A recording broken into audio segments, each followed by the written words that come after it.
aloitetaan ihan sillain niin perusasioista. Mua kiinnostaa tosi paljon esimerkiksi, että millainen niin sä oot henkilökohtaisesti päätynyt poliitikoksi ja milloin se on alkanut kiinnostaa politiikkaa? Se riippuu tosi paljon siitä, miten määritellään politiikka. Että jos se määritellään niin kuin siksi, mitä puolueet tekee ja niin kuin puolueiden edustajat tekevät edustuksellisissa elimissä, niin varmaan joskus around 2010. Mutta sitten jos politiikkaa määritellään laajemmin niin, että tavallaan yhteiskunnan muuttamiseksi paremmaksi, niin siitä mä oon kyllä ollut kiinnostunut tosi pitkään. Niin sit varmaan joskus teini-ikäisenä jo. Mä olin mukana semmoisessa suomenruotsalaisessa maailmanparantajajärjestössä. Meillä oli tosi radikaaleja ajatuksia kouludemokratiasta ja sen kehittämisestä ja niin kuin feministisestä kasvatuksesta. Ja sitten lukion jälkeen olin töissä yhden vuoden siinä järjestössä, sitten tulin takaisin Turkuun opiskelemaan ja sitten tapahtui monenlaisia samanaikaisia juttuja, että mä aktivoiduin vasemmistonuorissa, aktivoiduin opiskelijapolitiikassa, erilaisissa ulkoparlamentaarisissa ryhmissä myöskin ja sitten puolueessa 2008. Mä tavallaan valitsin silloin kaikki väylät.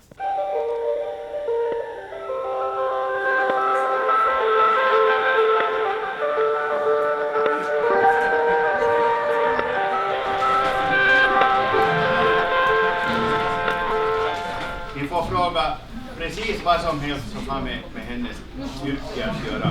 Säkert också skolgången här. Ja. Varsågod och välkomna. Tack så mycket och tack för att jag fick komma. Som ni hörde så är mitt namn J. Andersson, ni hörde vad jag jobbar med, men jag är alltså Abi 06 från Katedralskolan och också Toffes före detta elev. Läste du mycket om politik när du gick i gymnasiet? Ja, det gjorde jag väl nog, ja.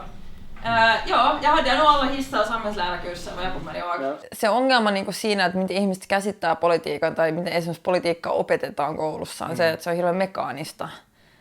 Et suomalaisethan on tosi hyviä sellaisia struktuuritietäjiä, että ne tietää, että miten laki säädetään eduskunnassa. Tai suomalaiset nuoret ainakin on ollut kansainvälisestikin verrattuna. Mutta sitten jos mitataan niin kuin ihmisten omaa intoa osallistua ja osallistua yhteiskunnalliseen vaikuttamiseen jollain tavalla, niin sitten se ei yhtäkkiä, suomalaiset ei yhtäkkiä pärjääkään niin hyvin näissä KV-vertailuissa. Tai hyvänä esimerkkinä voi antaa sen, että koulussa opetetaan se, että miten EU toimii.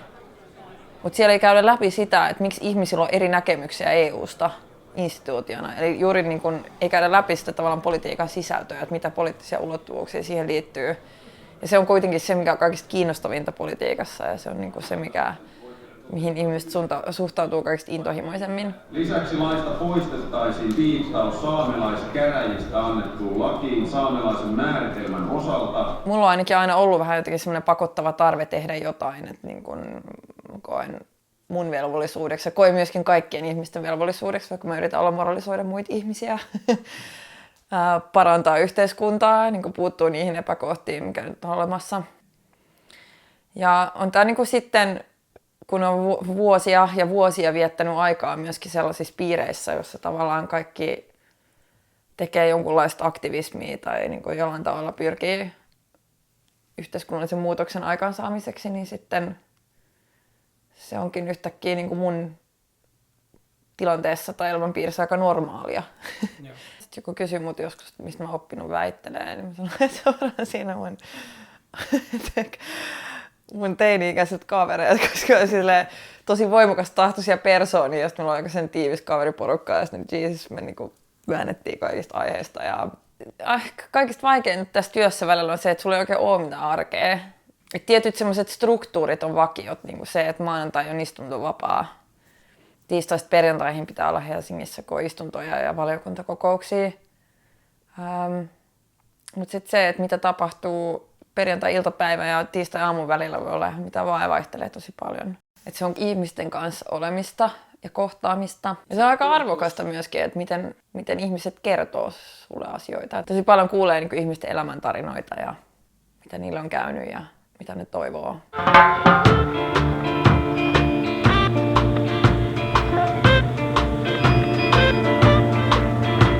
Hän kulkee ylös mustaa katua.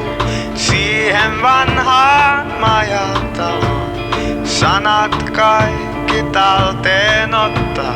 Maahan pudonneetkin nostaa. Laula sen pois, rauhanomaisemmat pois.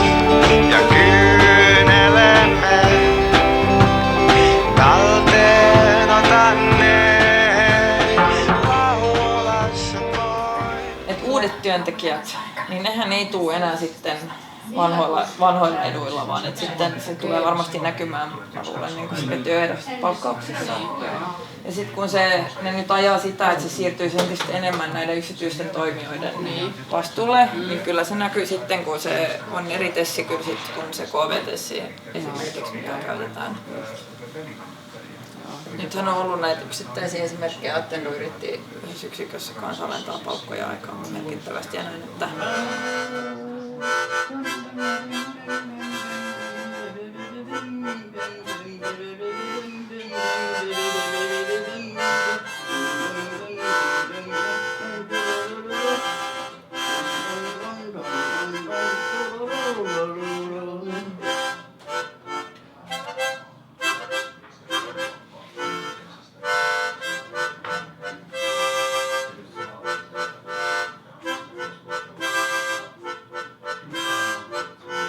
Ponilaisen marssi vielä.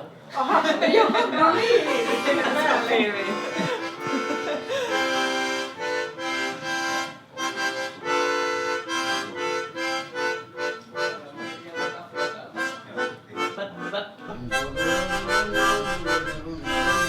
medianäkyvyyden tai se tärkeys korostuu koko ajan. Ja siinä on puolensa ja puolensa, koska mä niin kuin yhtäältä esimerkiksi pidän itse tosi paljon sosiaalisesta mediasta sen takia, että musta tuntuu, että se on niin kuin avannut politiikan. Se on paljon näkyvämpää hyvässä ja pahassa. Että kaikki edustajien lapsuksetkin, niin kun, jos sä kerran sanot jotain väärin, niin siis se on siellä YouTubessa tai kuvakaappauksena jossain pyörimässä. Et toki mä oon aina kansanedustaja, mä oon aina puolueen puheenjohtaja, että kyllä mä tiedostan sen ja sen vastuun, mutta kyllä mä haluan myöskin niin kun heittää läppää ja myöskin teen sitä sosiaalisessa mediassa paljon ja ehkä niin kun olla silleen tässä mun omana persoonana. Et se ehkä tekee siitä niin kun kiinnostavampaa myöskin sit tietää, että me ei olla mitään robotteja siellä tai semmosia. Mä myös vierastan vähän sitä, mitä välillä kuulee, kun jengi sanoo, että on teatteria. Että te menette sit ulos sieltä salista, sitten hyömyilette ja kättelette. Mutta kyllähän ne tunteet, mitä ihmiset ilmaisee, niin kyllä ne on todellisia. Ei ne ole mitään, niin kuin suurin osa edustajista, ketä mä tunnen, on maailman hirvittävän huonoja näyttelijöitä.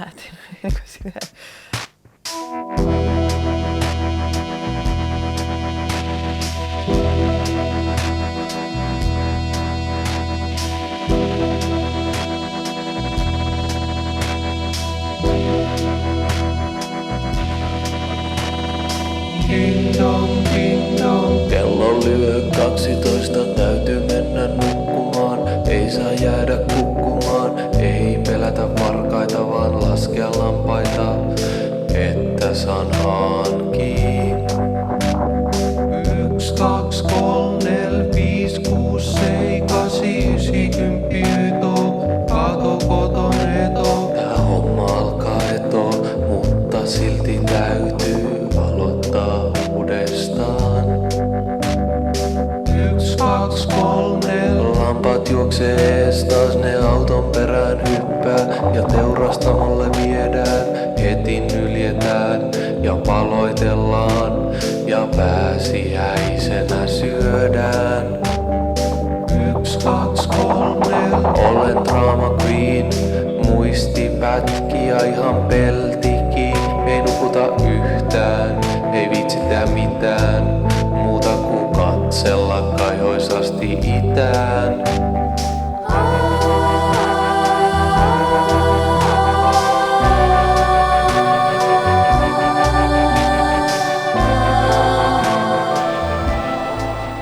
No me emme ole tyytyväisiä tähän esitykseen, että ne pienet muutokset, mitä siinä on tehty, niin ei muuta näitä isoja rakenteellisia ongelmia ja riskejä, jotka tähän järjestelmään sisältyy.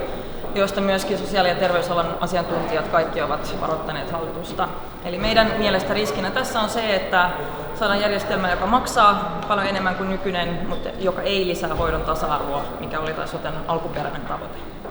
Mun mielestä niin kuin yksi puoli vasemmistolaista ajattelua, mikä ehkä käy ilmi niin paljon, on se, että kun me puolustetaan julkisia palveluita esimerkiksi, niin siinä on myöskin kyse niin kuin kansanvaltaisen järjestelmän puolustamisesta.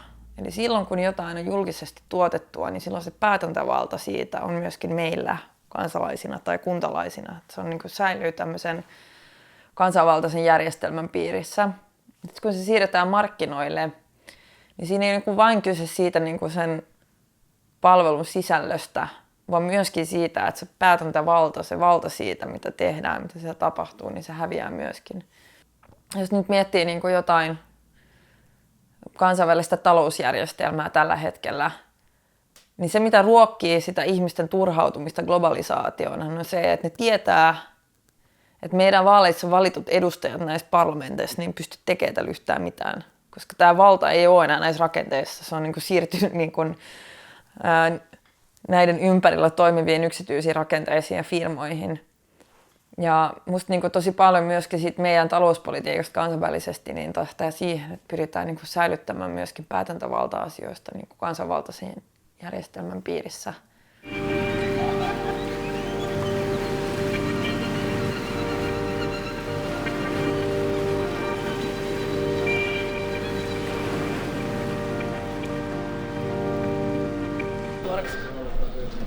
Siis, mitä se käytännössä tarkoittaa?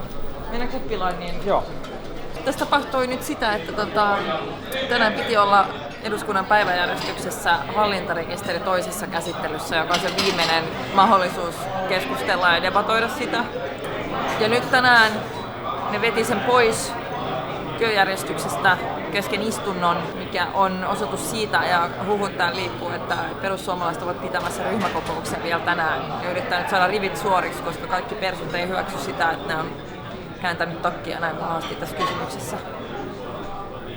Ihastuin Vasemmistoliittoon osittain sen takia, että kun mä menin ensimmäisen Turun Vasemmistoliiton kokoukseen, niin musta se oli aivan mahtavaa, että siellä on niin erilaisia ihmisiä kuin mä.